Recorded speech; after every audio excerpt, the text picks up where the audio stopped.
ও বন্ধু, মা আয়েশা সিদ্দিকা রাদিয়াল্লাহু তাআলা আনহা নবীকে প্রশ্ন করলো, ইয়া রাসূলুল্লাহ, ইয়া হাবিবাল্লাহ, নবী গো, ও প্রাণের নবী গো, এই যে নারী পুরুষ যে কাল কিয়ামতের দিন, হাসরের দিন উলঙ্গ থাকবে, নারী পুরুষ উলঙ্গ থাকবে, তারা কি একজন আরেকজনের দিকে নজর দিবে না?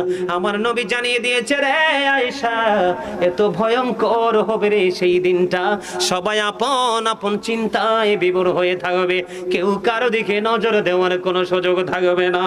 জোরে জোরে আল্লাহু আকবার। জাহান্নামের আগুন মাবুদ সইতে পারবো না,